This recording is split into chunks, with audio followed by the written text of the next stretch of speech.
It's been a pretty exciting past couple of days for Dubai-based Emirates, who we know took delivery of their first A350, this also being subsequently the first new fleet type to arrive at the Dubai-based carrier since 2008. Now the company is providing updates on the future of its other aircraft types that are expected to join the fleet in the coming years. Emirates broadly considers that very A350 I speak of to be the first part of attempts to modernise the fleet, with more planes set to join in the future. The aircraft will complement other next-generation types, such as the 777X and the 787 Dreamliner. The A350 also marks a move away from the A380 and 777. These two aircraft types have been a staple across their business for some time. However, thanks to the A350's capabilities, more flexibility will now be possible. Emirates says they have the optimal widebody to help them reach more international, regional markets that say do not need to be served by such a high-capacity airliner. Furthermore, the A350 will, in doing all this, ease pressures on existing fleet types, which is why Emirates is just so excited about the prospects of securing more units and deploying them on the network from the first week of 2025 with Edinburgh first.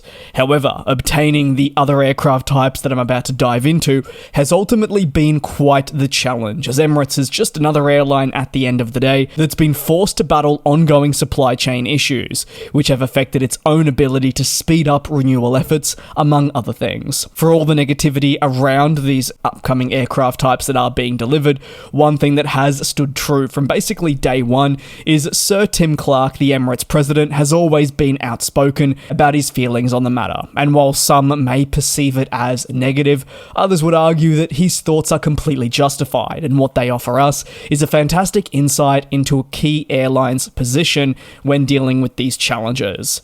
One of the most highly anticipated aircraft types that is expected to join Emirates in the future is that of the 777X. This long-haul jet will form a fundamental part of the airline's next-generation high-capacity offerings for decades to come. However, the 777X was initially meant to enter service in 2020 and has been nothing short of a nightmare for its customers, such as Emirates, this due to the persistent delays.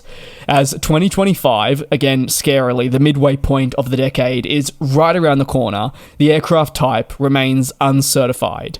Delays have turned excitement into frustration for the many operators that are eagerly awaiting this series to launch and get in their hands. Recent delays have pushed the expected first delivery from 2025 to 2026, which, when you factor in the familiarization efforts that will need to occur, will see some airlines operate their first scheduled passenger flight of the 777X in 2027. Remember, this is 7 years later than initially expected, and a staggering 14 years after the program was first announced.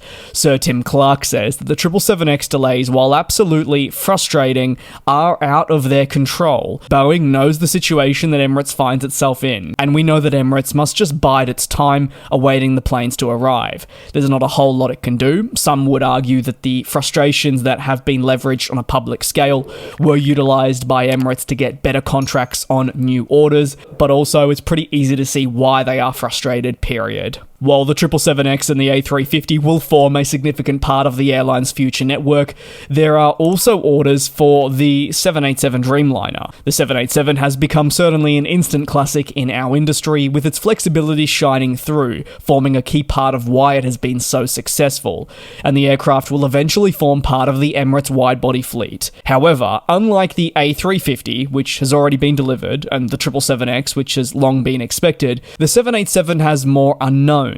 In fact, Clark went on to state that he has no idea when the Dreamliner will be delivered. In 2025, Clark and newly appointed Boeing CEO Kelly Ortberg will likely hold an important meeting to discuss what's next and provide greater information on the plane maker's recovery efforts.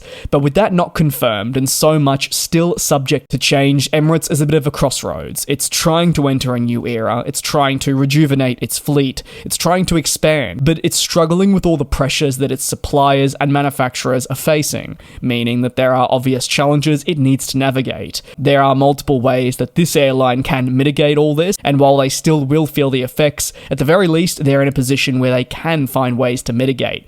That can include the major multi-billion-dollar investment in the refurbishment of its aircraft that are currently flying. Was this always slated to happen? Oh, absolutely. But it has been accelerated tenfold because Emirates is aware they will not be getting the planes they desire when they should have been getting them as per when they signed on.